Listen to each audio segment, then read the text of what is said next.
Well, thank you very much. Good morning to you all. Today I want to present our project called Jobs for the Future.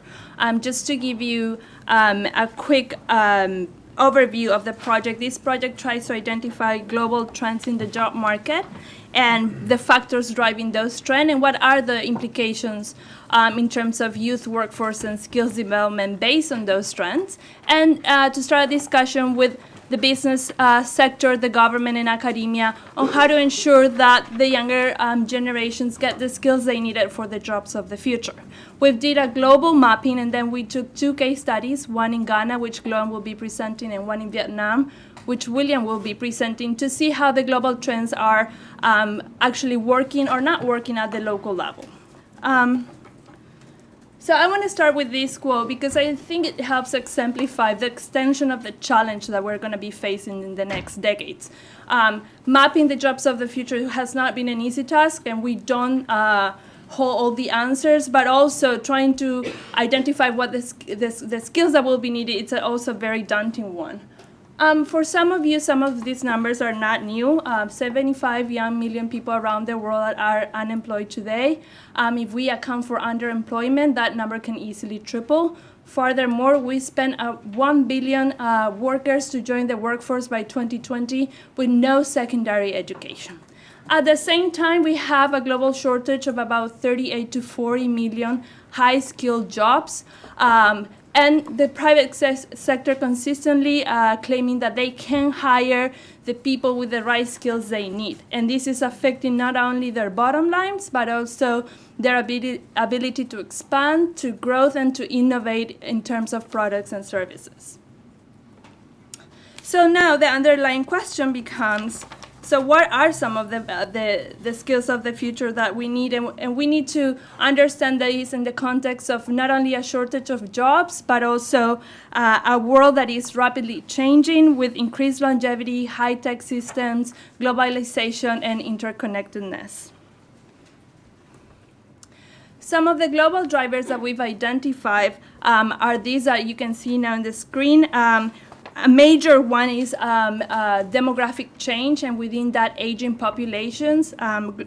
Investments in medicine and sanitation have increased lifespans from 50 to 75 years old, and that is only going to continue over time. But that will create a huge tension in the workforce, because as people start to age, they will start asking questions about, career path, lifelong training, savings, retirement. Research have shown that a person graduating at the age of 22 from university and going into the labor force will have about 11 jobs by the time they retire. But if now with retirement age increasing, that could easily double. So we don't really know what careers in the future will look like and how different they will be. We will also have a multi-generational workforce, what we call baby boomers working alongside with the millennials, and that will also create a lot of tensions.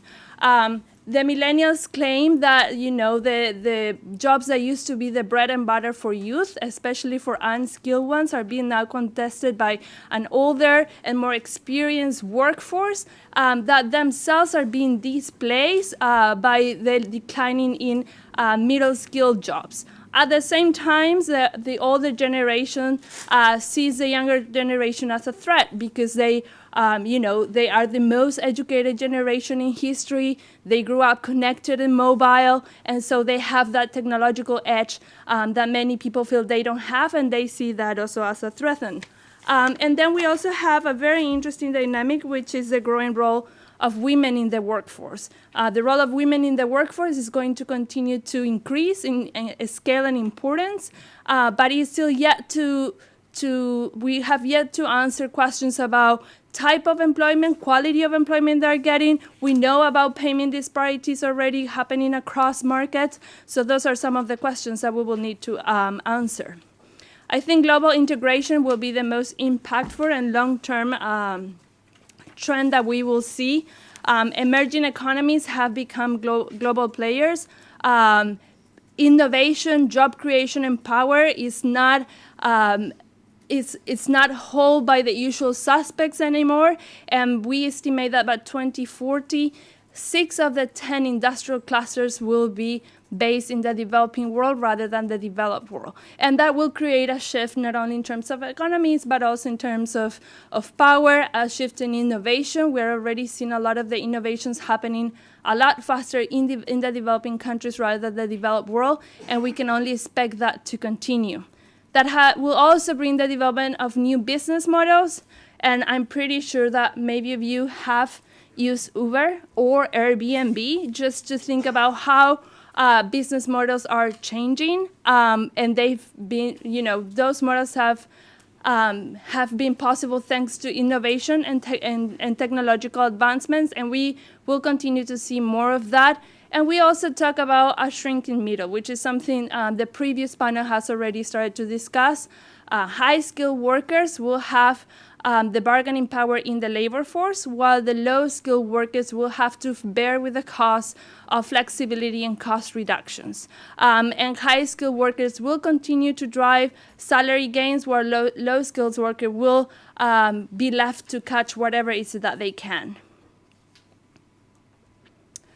Another drivers are technological innovation, of course, digitalization of production, something mentioned about robotics. 3D printing is going to be a huge disruptor in the coming economy.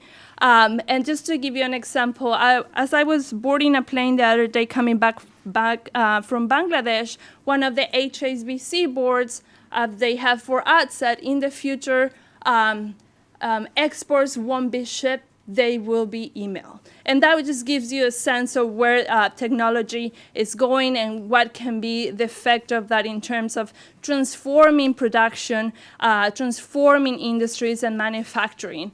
3D printing, it's a huge game changer, and we are really just starting to see now the impact of that.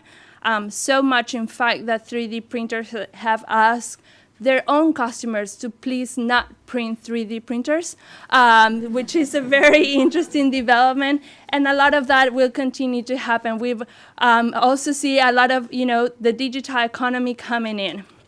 What is really interesting is at the global level, we are starting to see a shift to Asia, non-surprisingly. As investment and growth continues in Asia, 65% of the global population will be located in the region by 2040, accounting for 59% of the total middle class consumption. Those are huge numbers, and whoever is a first comer in the game obviously will take advantage of that. We're also seeing collaboration and cross-disciplinarity really taking over. The previous session already talked about biotechnology, nanotechnology, and it's not only nanotechnology or biotechnology, but at the intersection where innovation is really happening. And it's looking very interesting, but we still have a lot of questions to ask around that. And then also the scarcity of natural resources will significantly change the way we work and interact in the future. And I was talking to an expert in renewable energy, and he told me we need to think back on the figure of the milkman. Before, many years ago, we used to have the milkman who used to deliver milk to our houses or the front houses, or the newspaper guy. So now you won't have a milkman that brings you the milk, but you will have the equivalent that is going to be a guy who provides services to cater for your technology at home. With the Internet of Things and big data, we all will need people helping us and assisting in technology, and we'll need an army of those people helping across the spectrum. The regional drivers that we found, some of them are comparable across Ghana and Vietnam. Agriculture in developing countries is still a big player, but we need to talk about land tenure system, but we need to talk about access to markets, but we need to talk about access to finance. And these are all very big questions that will require a lot of political capital, and there are no easy solutions. What we've seen, though, for example, in Ghana is very interesting. A comeback to agriculture from the most unexpected suspects, young graduates who went to university and are looking back at agriculture as a very promising sector to invest, looking at how to integrate across global value chain, which is very different from what other people are thinking about agriculture. As I mentioned, again, at the regional level, a shift to Asia. William will talk about that in Vietnam, but also even in Africa, how to integrate around global value chains and to provide added value products and services. A big comeback from green growth and opportunities there for first comers. And we've also found that trade agreements can have very different outcomes depending on how they're structured. I think in the case of Vietnam, it has had a lot of more of a positive outcome rather than in the case of Ghana. And we'll see those parallels there. And, also the sectors that will be driving the jobs of the future. Many of them look the same, but when we go deep down, they're completely different. I mean, in health, we're talking about e-health and mobile health. I was talking with a social innovator the other day who told me that within 5 years, you will be able to put a little plaque on top of your smartphone, put a drop of your own blood there, and it will be able to test for what type of diseases you have, including cancer, and be able to then, based on that, provide some type of guidance in terms of treatment. A young Cameroonian just funded a program called Gifted Moms, and what he does is he works with rural women in Africa, providing then assessment on maternal health and throughout their pregnancy. And we are talking, again, very low-cost technology that can be deployed to rural areas, reaching hundreds of millions of people that our current health systems cannot reach at the moment. In construction, again, the same thing. The same sectors, a completely different route for entry and skills requirement. We are not talking about bricklayers. We are talking about people that have the abilities to do smart design, green buildings, smart buildings, and technology and big data is another huge area for potential. We think that the amount of data we are collecting is an untapped resource and potential. We don't know what lies behind there because we are just at the tip of the iceberg. One good example is the case of the government of Uganda, actually, who has been releasing a huge amount of information online around health and education and government intervention. But the problem is, unless we have people who understand the data and what the data is telling us, the data is useless. So I was talking to somebody from A-Data, and he mentioned we need to create, again, an army of data translators that will be able to help us understand what this data means and turn them into either viable business solutions or solutions for social problems. One good example is, for example, the analysis or the mining of data at the global level has helped us identify, the trend of pandemics, and with that information to be able to deploy assistance. And at the micro level, big data is allowing commuters around the world to choose their optimal route to work based on traffic routes or traffic bottlenecks, etc. And this is not only happening in London. This is happening across the world. This is happening in the slums of Nairobi and in developing countries as well. So this is really like a revolution. The same for services, hospitality and tourism. Hospitality and tourism is a very interesting example. It creates 1 in 12 jobs around the world. It has the potential to employ young people and women especially. But again, hospitality and tourism is changing. We are seeing baby boomers now retiring and going on long holidays, but they also want a lot of other added value services like health tourism, people who will be able to assist them with their needs. So again, just to say it and stress that we see the same sectors, but the skills that are required for each of these sectors are remarkably different.